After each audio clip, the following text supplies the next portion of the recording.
네, 이번 그 강의는 좀 특별한 그 이야기를 하겠습니다. 이 조선에 원래 그 있었던 그 고유의 그 이제 우리 그 동물들이 있었겠지요. 그런데 우리 그 한반도에 없었던 그 서양이나 또는 다른 나라에서 조선에 그 들어왔던 그 동물에 대해서 한번 이야기를 하겠습니다. 이 조선에도 뭐 코끼리, 원숭이, 낙타, 앵무새 이러한 그 짐승들을 그 길렀습니다. 그 이러한 것들은 우리 그 조선에서 자란 것들은 그 아니지만 이런 것들이 그 외교적으로 그 어떤 그 선물로서 이렇게 이제 조선에 그 들어오게 됐던 것입니다. 그런데 이러한 그 동물들이 우리 풍토에 맞지는 않았기 때문에 또 그 기후에 적응하지 못해서 이렇게 사육하는데 아주 그 애를 많이 먹었다고 합니다. 이 실록에 보면은 이렇게 이제 코끼리나 원숭이나 이러한 것들이 이제 들어와서 이 조종 신하들이 이 사육하는 이러한 문제로 인해서 많은 그 갑론, 울박 이러한 것들도 이렇게 이제 논의되는 그 과정들이 그 실록에 남겨져 있습니다. 그 태종 때입니다. 태종 그 13년에 그러니까 1413년이죠. 바로 실록에 이러한 그 기사가 있습니다. 그 일본 나라에서 바친 바 그 길들인 코끼리는 이미 성상에 완호하는 물건도 아니요. 그러니까 좋아하고 아끼는 물건도 아니라는 뜻이죠. 또한 나라에 이익도 없습니다. 두 사람이 다쳤는데 만약 법으로 논한다면 사람을 죽인 것은 죽이는 것으로 맞다갑니다. 또 1년에 먹이는 꼴은 콩이 거의 수백 석에 이르니 청컨대 주공이 콧불소와 코끼리를 몰아낸 고사를 본받아 전라도의 해도로에 두소서 하면서 이렇게 이제 상소를 그 올리면서 이걸 갖고 이제 막 논의를 하는 거죠. 이러한 내용이 이제 나와 있습니다. 이 이야기는 이제 이 1년 전쯤에 이 일본에서 그 외교 선물로 이렇게 이제 코끼리를 보냈습니다. 그런데 이제 이 코끼리를 이제 임금의 가마나 또는 이렇게 이제 말들을 관리하는 그런 사복시 관청에서 기르라고 했었는데 이제 그 코끼리를 보기 위해서 전 공주판서가 이제 그 코끼리를 이제 보려고 이제 갔던 것 같습니다. 그 이유라는 그런 그 인물인데 그 이유가 코끼리를 처음 보고 이제 장난도 치고 막 그러면서 그 침을 뱉었다고 합니다. 그러니까 침을 뱉으니까 이 코끼리가 이제 화가 나가지고 이제 밟아 죽이는 이러한 사건이 이제 생겼습니다. 그러니까 이러한 사건이 생기니까 그 다음에 이렇게 이제 조정에서 회의를 거쳐서 이렇게 이제 육지에 말고 전라도의 어떤 외딴 섬에 보내라고 이제 임금에게 주청을 올리는 거죠. 그러니까 그 당시 이제 태종이 웃으면서 그러면 그렇게 하라라고 그렇게 했습니다. 그래서 이 코끼리는 이제 이 사람을 죽였고 또 이 너무나 많은 이 곡식들을 또 이 축을 내니까 그것도 미운털이 박혔는데 이러한 사람을 죽이는 일까지 발생하니까 이제는 유배 아닌 유배를 이제 보내게 됐습니다.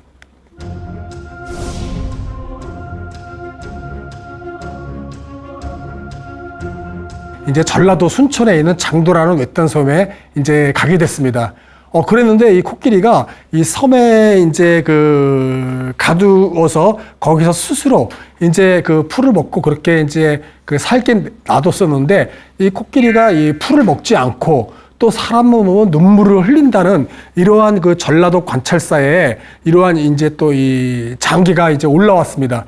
그러니까 이 장계를 보고서 이 태종이 또 불쌍히 여기고 이 코끼리를 이제 육지에 다시 또 이제 올라오게 합니다. 그래서 육지에 올라오게 해서 전라도의 어디쯤에서 이렇게 이제 다시 또 이제 코끼리를 사육하게 이렇게 했습니다. 그런데 또 거기서 사육을 하고 있다가 다시 또 이 전라도 관찰사가 다시 또 이제 임금께 장계를 올립니다. 이 전라도에서 나오는 곡물들을 너무나 많이 코끼리가 먹으니까 이 전라도 도민들이 너무 고달프다. 거기에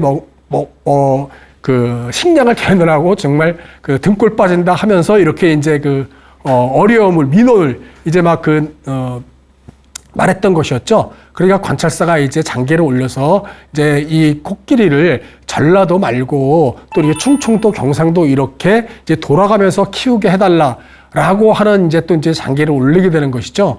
그래서 이렇게 이제 코끼리는 또다시 이제 다른 곳으로 또 이배를 가게 되는 겁니다.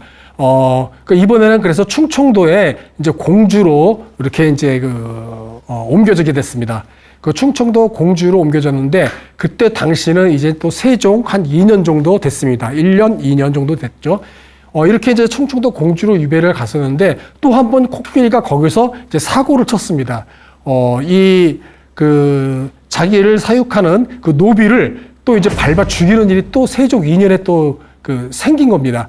그러니까 여기에서 또 한 번 이렇게 이제 이 노비를 죽이는 일이 생기니까 다시 또 이 코끼리에 대한 어떤 그런 어떻게 처리해야 될 것인지에 대해서 또 막 이제 회의가 이제 열렸던 것 같습니다. 그래서 결국은 이 코끼리는 다시 어디 외딴 섬, 전라도 장흥의 어떤 아주 외딴 섬에 이제 보내지게 됐습니다. 그리고 그 이후로는 기록이 안 나옵니다. 그래서 이 코끼리가 나중에는 결국은 어떻게 됐는지는 모르겠지만, 우리나라에 처음 들어와서 이렇게 이제 코끼리가, 이 풍토에 맞지 않고 또 그 코끼리의 식량을 대느라고 아주 어려워하는 그런 백성들의 이러한 이야기도 남겨져 있는 것입니다. 그래서 처음으로 우리 기록에 이렇게 이제 코끼리가 외교 선물로 들어와서 이렇게 유배 아닌 유배를 갔던 이러한 이야기가 남겨져 있습니다. 자, 이것뿐만 아니라 또 이후에 그러니까 임진왜란이 일어나기 3년 전쯤에 스시마 도주가 또 공작새를 선물로 외란이 일어나기 3년 전에 바쳤습니다. 그런데 이 공작새를 바쳤는데 이것을 어떻게 또 사육하고 이러한 또 문제가 생기게 됐고 또 선조가 이렇게 달갑게 또 이렇게 받질 않았고 또 원치도 않았었나 봅니다. 그러니까 어쨌든 그래도 이 스시마에서 도주가 직접 와가지고 직접 와서 이 조종에 이렇게 이제 공작새를 올리니까 어떻게 처리를 해야 될지 몰랐었나 봅니다. 그러다가 이제 이 스시마 도주가 돌아가니까 이제 이 공작새를 제주도로 옮겨서 키우라라고 했습니다. 그런데 이게 공작새가 또 제주도 가서 또 이렇게 잘 어떻게 적응해서 살지 안 살지도 모르고 또 한편으로 이 공작새가 제주도로까지 옮기는데 이 수송에 대해서 문제가 있었던 것 같습니다. 그러니까 이 수송에 어려움이 있다고 하면서 이렇게 막 이 선물을 받은 지도 한 4억 5개월이 지나고 나서야 이제 이 공작새를 이제는 다른 곳에 이제 보내게 됩니다. 그래서 이제 수목이 많은 곳에서 이렇게 이제 키우게 했다라고 하는 이런 또 기록이 있습니다. 이렇게 조선시대 때 전기에도부터 이렇게 일본이 선물로서 외교 선물로서 이렇게 우리 조선에 이 선물을 바치기도 했습니다. 이렇게 선물들이 외교 선물로 오지만은 우리가 코끼리를 제대로 키우지도 못하고 또 공작새도 제대로 키우지도 못하면서 바로 돌려주지 못하고 우리가 조선 땅에서 키웠던 이유는 어떤 외교적인 어떤 그런 관계에서 이렇게 선물로 바친 것들을 이렇게 돌려보내거나 또는 어떻게 이제 이 식량 문제나 여러 가지 문제 때문에 도살하거나 그러지도 못했다고 합니다. 왜 그러냐면 나중에 이것이 문제가 돼서 커다란 어떤 이 전란으로 이룰 수도 있고 또 외교 관계가 단절될 수도 있고 여러 가지 사정 때문에 어쨌든 이 먹을 거를 공급하면서 키울 수밖에 없었다고 합니다. 자, 또 한편 진금 기수는 군주의 경계 대상이다라고 또 하는 이 말이 아주 중국 고대에서부터 이렇게 내려왔습니다. 그래서 이러한 것들이 많은 문헌에 남겨져 있고 또 우리 조선에 있는 임금들도 이렇게 진금 기수를 경계의 대상으로 삼고 있었기 때문이었습니다. 이렇게 진귀하고 기이한, 이 뭐라 그럴까요? 조선에서 보기 힘든, 드문, 그리고 우리 없는 이러한 동물들을 길짐승이나 날짐승, 이러한 진귀한 이러한 이 동물들은 그렇게 애완해서는 안 된다. 아끼고 좋아해서는 안 된다. 이러한 것들은 바로 군주의 경계 대상이다라고 하는 것이었습니다. 이것은 유래가 있는데, 이 주나라를, 상나라를 멸망시키고 주나라를 세운 무왕 때의 고사입니다. 그러니까 나라를 새롭게 창업하고 이렇게 이제 이 중원의 권력에서 이제 가장 높은 곳에 위치하게 되니까 이 제일국에서 아주 많은 선물들을 이렇게 이제 주나라 무왕에게 바쳤습니다. 그러니까 진상을 한 거죠. 그런데 그 중에서 서방에 있는 서려라는 나라에서 아주 이 주나라에는 없는 이러한 사냥개를 갖다가 이렇게 이제 명견인 개를 이렇게 이제 올렸습니다. 그러니까 이 무왕은 그 개가 이렇게 이제 상당히 자기 눈에 보기에 좋았고 탐미도 나고 그러니까 자기가 이제 기르려고 했나 봅니다. 그때 나이는 상당히 나이가 많았다고 하는데 이제 이렇게 노후를 사냥개와 함께 이제 기르면서 이제 노후를 보내려고 했었는데 그 당시에 개국공신이었던 그런 사람이 이제 이야기를 하는 것이죠. 토종이 아닌 이런 다른 나라에서 들어온 아주 진귀한 이러한 이 날짐승이나 이 길짐승을 사랑하시어서 이들을 기르는 것은 창업하는데 아주 커다란 흠이 되고 덕에 문제가 생길 수 있다. 바로 이런 것 때문에 아주 많은 창업에 공을 들인 것들이 한순간에 무너질 수가 있습니다 하면서 이렇게 이제 충언을 하게 되는 것이죠. 그러면서 이러한 충언들이 이제 우리 조선에까지도 이 고사가 이제 이어져 내려오면서 우리 임금들이 어떤 그런 것을 교훈으로 삼아서 이런 외국에서 들어오는 동물들을 키우지 않는 이러한 것들에 이제 마음을 갖게 됐던 것이었죠. 즉 그러니까 이러한 동물들을 반려 그리고 애완 하다 보면 이러한 백성들에게 펼치는 이러한 정치의 뜻을 잃어버린다. 이런 의미가 있는 것이었습니다. 그래서 이런 진금기수는 군주의 경계대상이라는 이러한 생각을 갖고 있었던 것이었습니다.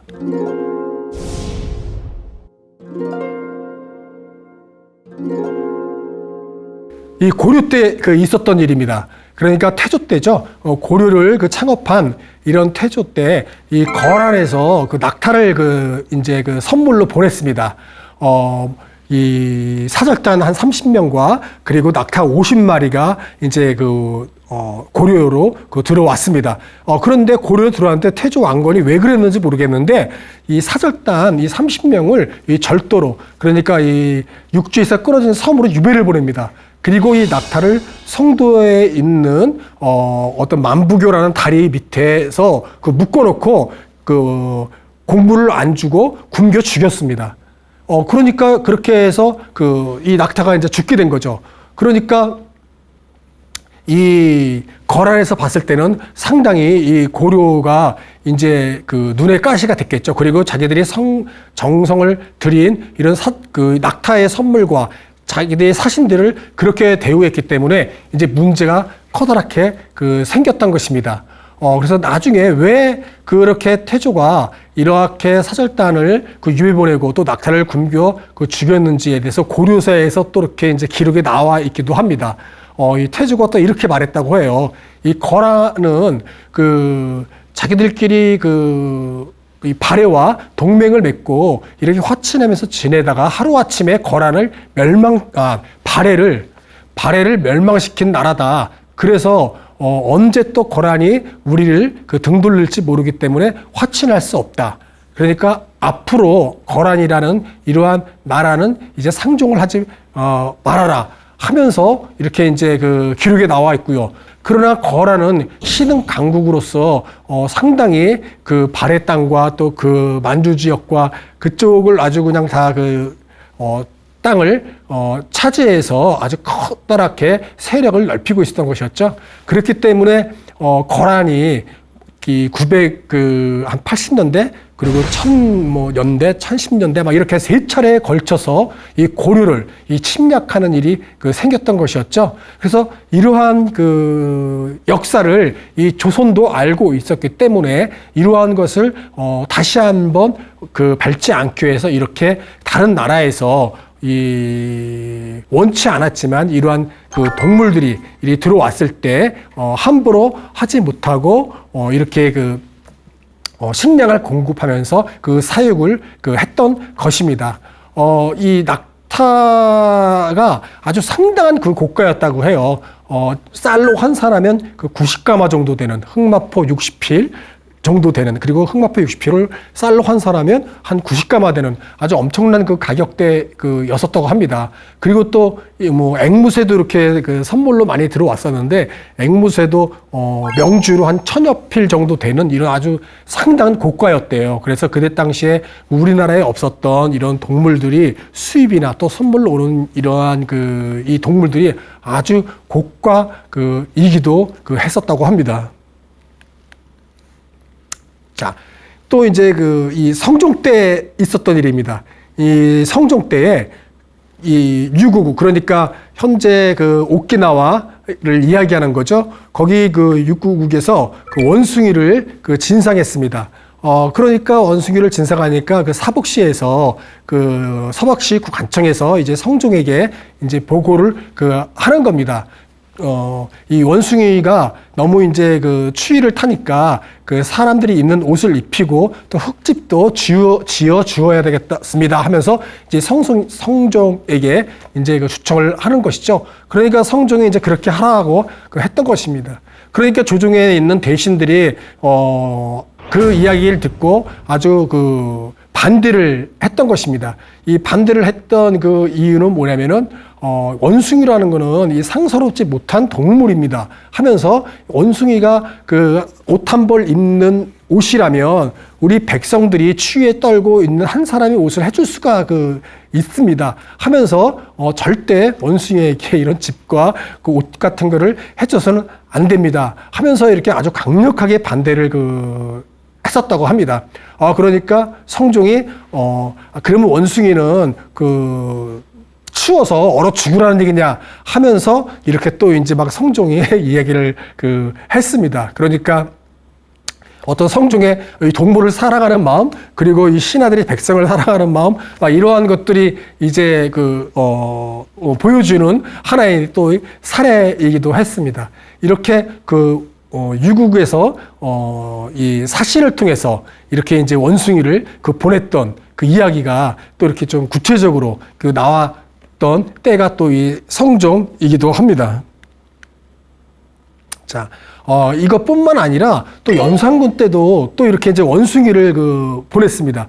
그러니까 이 성종 때 이제 신하들과 이렇게 이제 이러한 원숭이를 옷을 한 벌 해주는 것과 집을 지어주는 것 때문에 서로 옥신각신 하다가 결국은 나중에 성종이 이제 어떤 신하들의 논리에 져가지고 내가 잘못한 것 같다. 앞으로는 이러한 일이 이제 없도록 이제 하겠다. 뭐 이러면서 이제 끝났는데, 다음 이제 왕이었던 연산군 때 또 이제 원숭이가 이제 선물로 오게 된 겁니다. 그러니까 일본 본토에서 당시 쇼군, 무로마치 막부의 쇼군이 이제 사신을 통해서 또 원숭이를 보내고, 또 이 대마도에서 또 이렇게 이제 말을 이렇게 이제 보냈습니다. 그러니까 이렇게 이제 말은 이제 쓸모가 있지만 원숭이는 이제 쓸모가 없기 때문에 또 이 문제를 어떻게 처리를 해야 될 것이냐라고 이제 막 신하들과 이제 회의를 했던 것이었죠. 그렇게 이제 이제 회의를 막 하면서 이제 연산군이 이제는 성종 때도 그러한 선례가 있었기 때문에 이 원숭이를 이제 받지 말아라, 원숭이를 돌려보내줘라 라고 이제 합니다.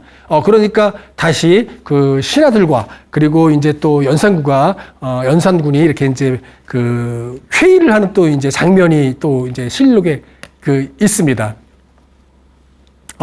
막 이제 이렇게 이제 이 연산군이 이제 돌려주라고 하니까 신하들이 이제 이렇게 얘기를 했습니다. 이 외교 선물로 들어온 곳인데 돌려주면 나중에 후환이 있을 수 있고 또 이거는 외교적인 결례다. 그러면서 우리 대국이 어떤 이렇게 사신을 통해서 이런 선물을 받았으니까 어떤 그 대우 차원에서 이렇게 이 원숭이를 이제 받아서 그냥 두고 나중에 다시 또 이러한 일이 없도록 타의를 하는 게 좋겠습니다. 하니까 이제 연산군이 이렇게 이제 결정한 이런 내용들이 이제 실력에 나와 있는 거죠. 이제 이렇게 이야기합니다. 내가 듣건대 앵무새를 선왕 때에 바쳤으나 그 값만 비싸고 나라에 이익이 없었다고 하는데 지금 또 암 원숭이를 바치니 반드시 이전 일에 의거했을 것이다. 그러니까 뭐 예전에 받았기 때문에 그랬나 보다. 뭐 이런 것이죠. 그러면서 이렇게 도로 돌려주고 받지 않겠다는 뜻으로 타의를 하면서 이렇게 이제 암 원숭이를 돌려주는 이러한 또 이야기가 또 이제 실록의 기사에 있습니다. 이렇게 연산군이 뭐라 그럴까요? 이렇게 외국에서 온 이러한 원숭이를 선왕들이 해왔던 것처럼 이런 것을 진금 기술을 어떤 그러한 경계했던 이러한 뜻이 이렇게 이제 연산군도 이어받아 가지고 이제 선물을 돌려줬다는 이런 얘기가 나와 있습니다.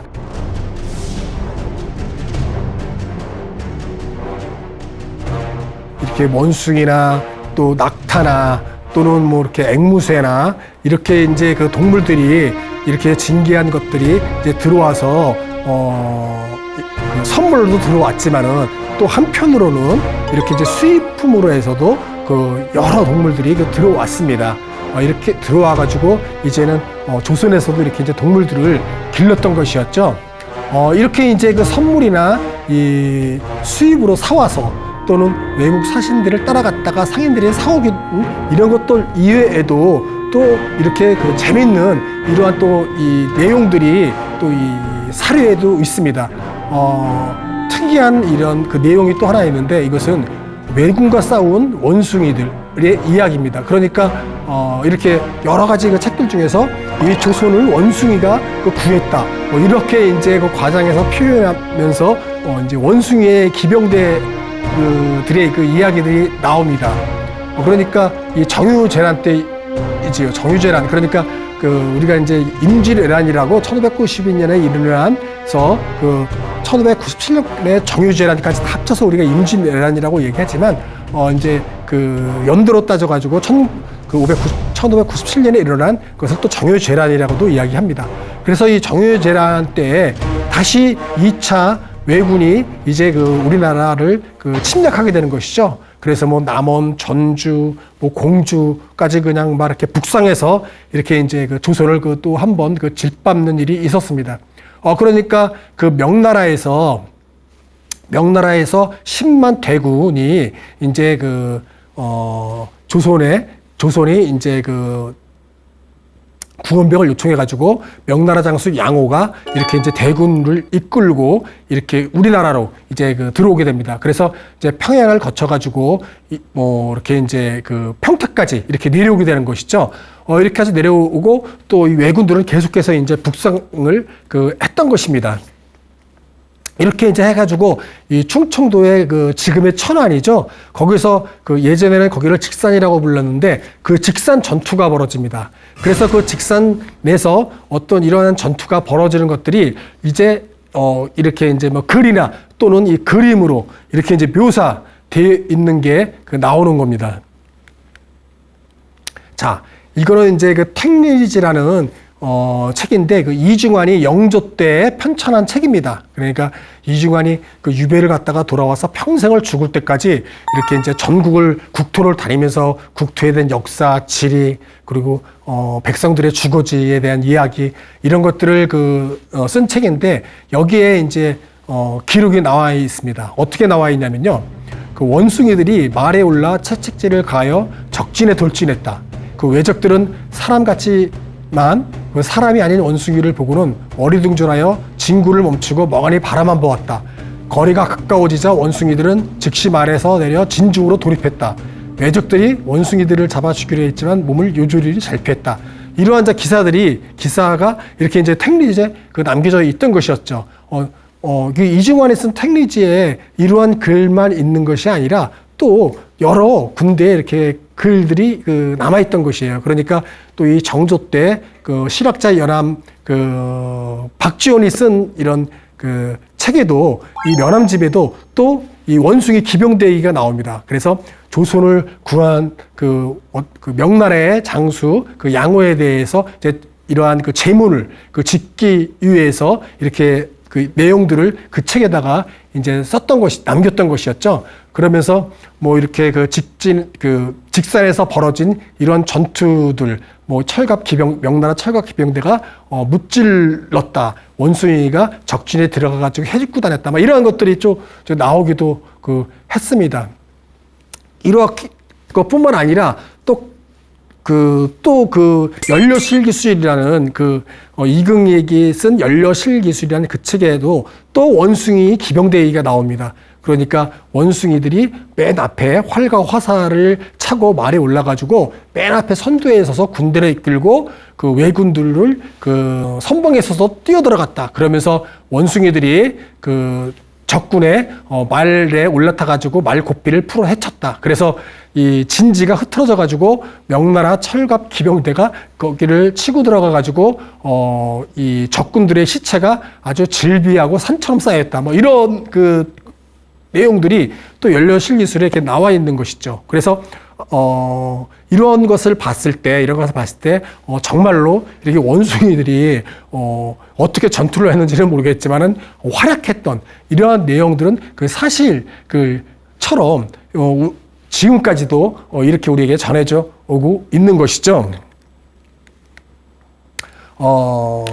이건 서화첩인데요. 그러니까 글도 뒷면에 또 있고 또 그림도 기록되어 있습니다. 천조상 장사선 별도라고 그래가지고 아마 명나라에서 천자의 날의 명나라에서 이 장사를 이제 장군 이러한 어떤 걸 다시 이제 보내는, 그러니까 정유재란이 끝나고 나서 귀국하는 명나라 군사들을 그린 그림입니다. 이게 이제 세전 서화첩이라는 책에 이렇게 나와 있는 건데요. 거기에 이제 수록되어 있는 이제 그림입니다. 이거는 이제 나중에 철종 때에 편찬된 것이라고 알려져 있고요. 안동시의 풍산읍에서 한 500년을 가문 대대로 거기서 살았던 그 가문에서 만든 책입니다. 그래서 이것이 이제 아직까지도 이렇게 남겨져 있는 것이죠. 그래서 거기 가문에서 이렇게 이제 소장하고 있는 걸로 알고 있습니다. 원래는 이 책은 이렇게 이제 자기들 가문에 뭐 이렇게 대대로 선조들의 어떤 효성부터 그들의 업적, 그리고 임진왜란의 생생한 이러한 글과 또 이 그림을 이렇게 묘사해 놨습니다. 그래서 이 그림을 이제 여기서 보시면은 잘 안 보이는데 약간 이 하단 부분을 좀 확대해서 이제 좀 볼 것 같으면은 이렇게 이제 아까 그림의 하단 부위입니다. 그러면 세로로 깃발을 들고 뭔가 이렇게 좀 사람 같지 않은 사람들이 한 명 서 있고 창을 든 이러한 병사들이 있습니다. 그리고 그 깃발에는 원병 300이라고 써 있어요. 그러니까 원숭이 병사들 300명인 것이죠. 그래서 원숭이 기병 300이 이렇게 이제 돌아가는 명나라가 이제 정유재란이 끝나고 돌아가는 이런 그림을 그렸는데 바로 이렇게 묘사되어 있는 것이죠. 그리고 또 한편으로 그쪽에서 약간 또 윗부분에 올라가면은 이렇게 수레에 사람들이, 덩치 큰 사람들이 이렇게 타고 있는 모습도 보이는데, 그거는 이 서방의 서역의 그러한 용병으로 와서 우리 전투에 참여했던 이러한 또 군인들을 또 그려놨던 것으로 이렇게 이제 추정을 또 하고 있습니다. 이렇게 그림에 이렇게 나와 있기까지도 한 것이죠. 그래서 이 원숭이 이런 기병들이 실제적으로 정말로 이렇게 직산 전투에 참여해가지고 전투를 했던, 아니면 전투를 벌이지 않았더라도 이렇게 그 선봉에 서서 적진을 헤집고 다녔던, 어쨌든 이런 것들이 기록물에 이렇게 나와 있던 것입니다. 그런데 이거는 이렇게 정사에는 나와 있지는 않아요. 그러니까 실록이나 뭐 이런 그 곳에는 이제 나와 있지 않은 거죠. 뭐 승정원 일기나 이런 것은 없고, 이렇게 그 학자들이나 문신들이 따로 자기들이 개인적으로 쓴 책들, 그리고 이렇게 그림까지도 나와 있는 것입니다. 그래서 그러한 것들이 지금까지도 이렇게 나와 있기 때문에 이제 그렇게는만 알고 있었는데, 요즘은 그 역사학계에서 또 이렇게 새로운 또 학설을 얘기합니다. 그 당시에 원숭이 기병대라고 하는 이러한 300 그 기병은 실질적으로 원숭이가 아니고, 원숭이 형상을 한 이 서역에 털 많은 이러한 그 사람들이거나, 또는 한편으로는 이 원숭이 탈을 쓴 그 마상제, 그러니까 이 말을 타고 이렇게 무예가 뛰어난, 이러한 재주가 뛰어난 이런 군인들이 원숭이 탈을 쓰고 아마 전투에 참가했을 수도 있다라고 하면서 또 이 새로운 해석을 내놓기도 합니다. 그래서 어제 이 원숭이라는 이가 외교적 선물로도 왔기도 했지만, 또 한편으로는 정유재난 때 이렇게 실질적으로 활약을 했는지는 정사에서 나오지 않기 때문에 사실적 어떤 그 역사라고 또 말하기는 뭐하지만, 그럼에도 이렇게 다른 이런 학자나 문신들이 남긴 개인 이런 그 사료, 그리고 글까지도 있기 때문에 우리가 또 한편으로는 정말 상상을 할 수 있는 이러한 것들 계기가 되겠습니다.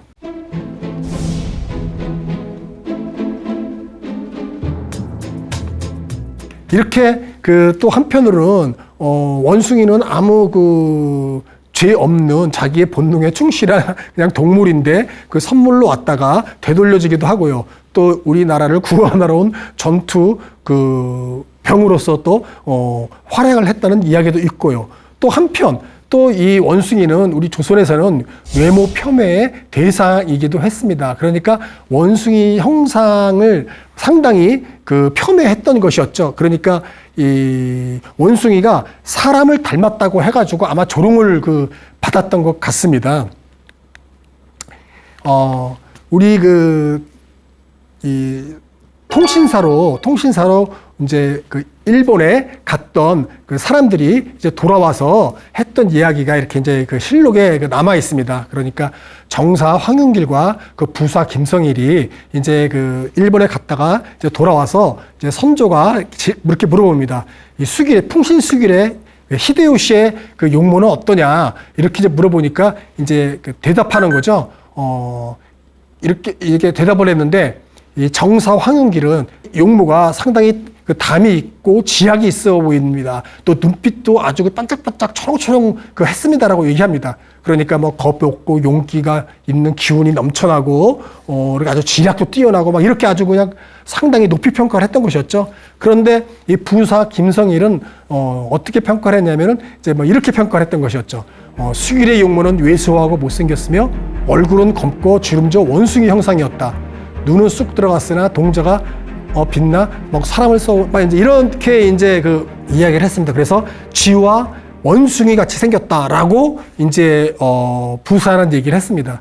그러니까 그때 당시에 정권은 이 동인이 정권을 잡고 있었어요. 그래서 이 선조와 이 조정에서는 이 부사의 말을 듣고 이렇게 일본을 경계하지 않았던 것이었죠. 그렇게 이 어떤 이 원숭이를 닮았다고 하는 이러한 외모로 판단을 하고서 우리가 외란이 일어나는 것을 대비하지 못한, 경계하지 못했던 것도 한편 이러한 것으로 인해서 아주 상당히 일본을 무시하고 있게 된 어떤 이런 계기도 된 것이었습니다. 또 이렇게 일본을 이제 가나까운 원숭이로 또 표현도 했습니다. 그러니까 우리가 최익혀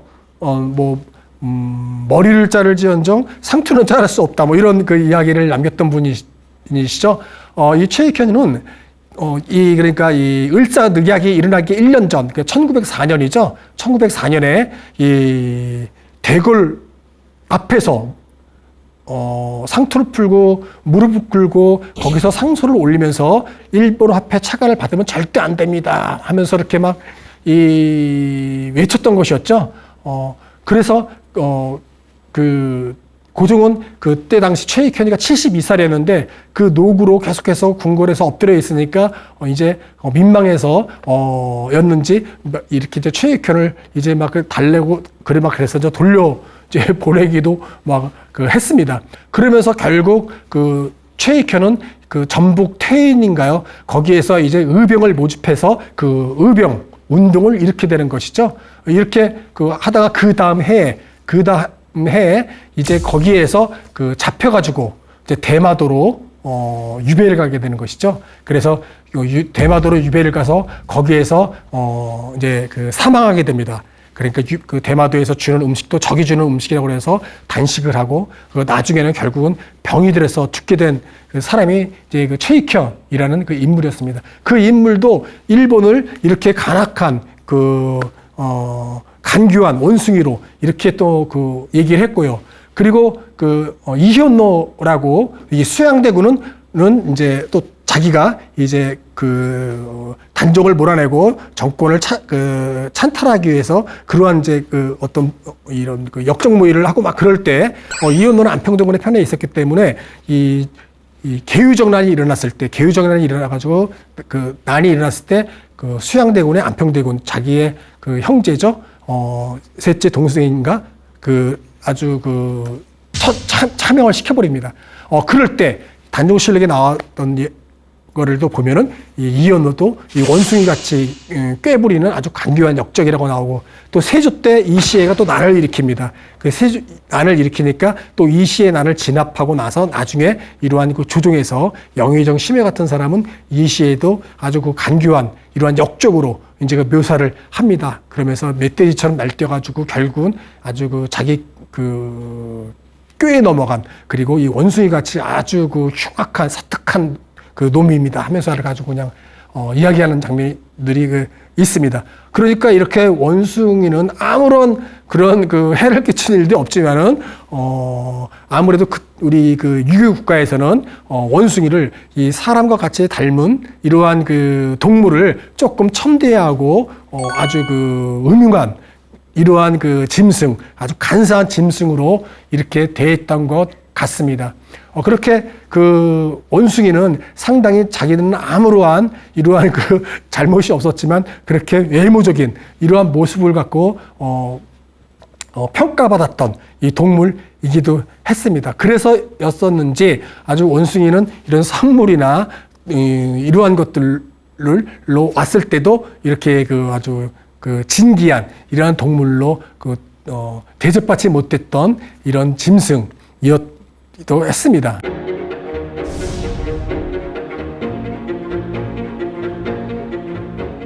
그런데 이제 또 이 반전이 있습니다. 그러니까 우리가 이 단장이라는 말을 있지 않습니까? 단장의 미아리 고개라는 말도 있죠. 이 단장이란 말이 보면은 이렇게 이제 창자가 끊어졌다는 말이지 않습니까? 창자가 끊어질 정도의 어떤 고통스러움 이런 거를 이제 이야기할 때 쓰는 말인데 이거에 대해서 이제 고사가 있어요. 그러니까 이 중국에서는 이 원숭이에 대해서 이렇게 우리 조선처럼 이렇게 사특하고 음흉하고 간사하고 이런 것들도 있겠지만은 좀 더 아주 슬픈 이런 이야기를 남겼습니다. 그러니까 이 중국 고대사에 한 300년대쯤 됐겠죠. 그때 동진이란 나라가 이제 척을 정발하러 갈 때 이야기입니다. 이제 동진에서 이제 양자강에 이 협곡을 지나갈 때였습니다. 양자강에 아주 벼랑이 있는 그런 협곡을 지나갈 때였는데 그때 당시에 한 배에 부하가 원숭이 한 마리를 잡아가지고 배에 실었다고 합니다. 배에 실으니까 그의 새끼였었나 봅니다. 그러니까 어미가 그것을 보고서 이제 막 애들 파면서 이 강가에서 있었다고 그래요. 그럴 때, 그리고 나서 이제 원숭이를 실은 배는 이제 협곡을 떠나주고 한 100리 정도 갔다가 이제 강기슭에 도착을 했습니다. 그때 그 어미 그 원숭이는 그 백리를 갈 때 이 벼랑을 타면서 계속해서 손살같이 아주 그냥 쉬지 않고 그 달려가지고 강기슭에 같이 함께 도착을 했습니다. 그리고 나서 그 원숭이는 그 배에 올라 탔는데 너무 이 죽도록 뛰었고 그 숨이 차고 그래가지고 결국은 힘이 빠져가지고 죽었습니다. 죽었는데 그 원숭이를 이제는 이 배에 있던 군사들이 병사들이 배를 가르고 보니까 그 배 안에는 창자들이 모두 토막토막 끊어져 있었다라고 하면서 이런 고사가 이제 내려왔던 겁니다. 그리고 또 하나의 버전은 이것도 동진에서 있었던 일입니다. 동진 그 나라에서 있었던 고사인데 또 어떤 그 사람이 그 산에서 원숭이를 잡아왔다고 합니다. 원숭이를 잡아왔는데 이 원숭이를 잡아와가지고 자기 마당에서 묶어놨는데 그 어미가 뒤따라와가지고 그 잡아온 사람 앞에서 자기 뺨을 때리면서 애걸복걸하면서 어떤 풀어달래는 막 이러한 그래서 어떤 모습으로 날뛰는 모습들이 막 있었다고 해요. 그런데 그 잡아온 사람이 풀어주지 않고 그 원숭이를 죽였다고 합니다. 그러니까 죽이니까 그 어미 원숭이도 그 모습을 보고 따라서 죽은 겁니다. 그래서 그 사람이 또 배를 갈라보니까 이 창자들이, 내장들이 다 끊어져 있었더라 하는 이야기입니다. 이렇게 그 원숭이는 한편으로는 이렇게 이 애완동물로서 귀염받지 못하고 또 아주 이 영악하고 간사한 이런 동물로도 묘사가 돼 있고 이런 이야기도 있지만은 또 중국 고대사나 또 한편 다른 불교에서도 그렇죠. 이 원숭이를 이렇게 그런 간사한 것보다는 이런 모성애 이렇게 이 자기 새끼를 위해서 몸을 버리면서까지 새끼에 대한 모종애를 이야기하는 이야기로도 등장하는 인물이 또 원숭이기도 했습니다. 네, 이것으로 강의 마치도록 하겠습니다.